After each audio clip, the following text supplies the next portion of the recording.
Hello everybody, Night Anna does. How you doing today? Hope everything's going good. We survived our long weekend. It was alright. Had that fabulous rant yesterday. Got a lot off my chest. And when I go on those rants, people, don't be concerned. Well, you can be concerned, I appreciate it. But when I do those rants, all that stuff that I'm bottling up in here lifts like an old dark rain cloud. Gone. Plus I'm on a blood pressure medicine. It's hereditary in my family, so that and the cholesterol, so I'm good. And the gummies calm me right the hell down. They really do. So we have all the birds singing. We've got some sunshine today, so I thought I'd come out and just wander around and talk to you. Woof, I don't fall on my arse. So yeah, I'd ask if you were sitting down, but this isn't going to surprise anybody. It was one of those, now I get it. Okay, here's the skinny. Qatar did not offer Donald John Trump a 747. Sorry, did not. What happened was in January, the dirt comes out. It really does. The dirt comes out. So in January, when he was getting ready to not put his hand on the Bible and swear an oath, he decided that he wanted to have a better aircraft than Air Force One. So he got on the phone to Boeing and tell them, what's the hold up with my airplane? Well, they said there was some supply line issues and stuff like that, or whatever the hell excuse they gave them, but they said it wouldn't be ready for 2 years. So he had his buddy, and they said that he ordered, I guess it was Hegseth, ordered the Pentagon to go looking for an airplane for him, one that would be suitable to him. So what happened was, they went looking around and inquired to Boeing as to how this stuff would work. Because apparently the other two Air Force Ones, because there's two, right? One goes for maintenance, the other one's ready to fly at will. So they were not going to be ready for 2 years. So Donkey Dump there decides, let's get something really pretty. Because he said, when we land, we're a laughing stock. They look at our plane and go, oh, geez, that's old. But gets him where he's got to go, and it does it safely. And none of those other airplanes on that tarmac have the security features that his does. So he should just shut the hell up and quit fucking whining. That's my take. Now, back to this airplane and Boeing. Boeing says that, there are countries that we have a list of clients for that might be willing to sell you one. Yeah. So the Pentagon went looking around for all these different countries and stuff. And they said, you could rent one. Yeah. So they looked through the list of people that were selling aircraft that would be suitable for a leader of a country. Well, you'd have to be a leader. That's just my take. So what happens is, one of the clients on the list just happened to be Qatar. What a lucky thing that was. So they get on the phone and they talk to the powers that be in Qatar. And they asked, would you be willing to sell it? And Qatar said, yeah, sure. No problem. We'll be willing to sell that. Then February rolls around, and Trump decides, seeing as, I guess it was the Amari or whoever the hell it was, had his airplane in Palm Beach, where Trump took a 1-hour tour. Then the plans started getting rough. The mighty deal was made, whatever the deal was. But I'm thinking it had to do with some extra pew-pews and stuff. Pew-pew. And in exchange for. So this Qatari 747 8 jumbo jet wasn't offered by the Qataris. It was sought after by Trump's boys.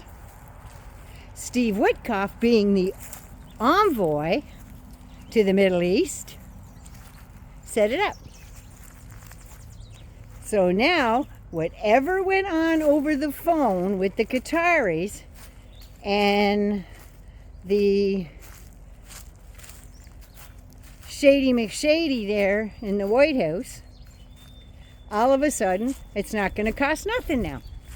Now, you got to remember, I don't know, what was it, $1 trillion or something that he was talking about? Remember that? That he made from Qatar? Or Qatar? I should pronounce it properly.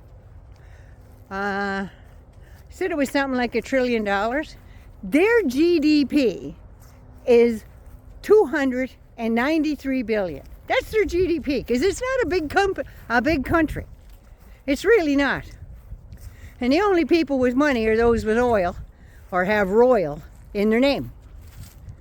So there's all that stuff. So yeah, Qatar did not, I repeat, did not offer him that jet for free of charge. Just a gift. Did not happen. So I just found that out today. That was an article written by, I forget who it was in CNN, but I'll put it in the description anyway. Yeah, you guys should read my description, because a lot of people put comments in and things that are in the description. So sometimes it pays to read those. I might put a little tidbit in there. And sometimes I do, because I forgot to put it in my video. So there's that. So we did that. And now I find out that Sean Duffy, Secretary of Transportation, better than that Buttigieg guy that... Did you hear him talking about Pete Buttigieg? Mayor Pete goes, he's the Secretary of Transportation, taking care of all those airports, and he rides a bike to work. What the hell's he supposed to do? Was he supposed to fly from one end of Washington, D.C. to the other? In what? In what? They wouldn't even get off the ground before they landed. Yes, he rides a bicycle. Well, because he can. He can, and he didn't waste money on a ton of friggin' security. Put his helmet on and went to work. Ta-da. That's what normal people do. So yeah, there's that. But Sean Duffy apparently just sold tens of thousands of dollars in stocks from a whole bunch of companies that were going to get tariffed. Yeah. Oh yeah, back to the airplane for a minute. They said it was going to take 2 years to retrofit the Qatar plane. It's going to take 2 years to do that. But guess what? The two 747 Air Force One jets will be ready in how long? 2 years. Yeah. Funny how that works out, isn't it? So anyway, back to Duffy there. On the day that Trump brought out his big charts there with all the countries in the world, including the penguins, that were going to get tariffed, all of a sudden he made a killing, because he sold about $75,000 in stocks from all those countries that he had, that had companies that he had stocks in. So I don't think we can no longer call Trump's administration his cabinet or administration.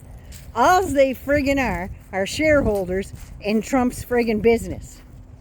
That's what they are. They're just shareholders now. They're not even, they have nothing to do with government. Now come on, 30 of them come from Fox News. Are you friggin' kidding me? They have so much knowledge about the ins and outs of government, but yeah, they're running some of the biggest and most important friggin' departments. And then the weirdest one of all Wasn't bad enough that he put Alina Habadabadoo there as interim AG of New Jersey. Oh, Jesus, I hope her arse gets the hell out of there soon. They're coming up for an election soon, aren't they? But yeah, she needs to get her smarmy little ass out of there in her new face.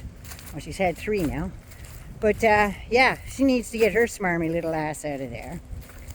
And he put, the Mango Moose Knuckle decided that the best person to run the Attorney General's office of Washington, D.C. would be none other than, oh, sweet Jesus, Judge Jeanine Weirdo.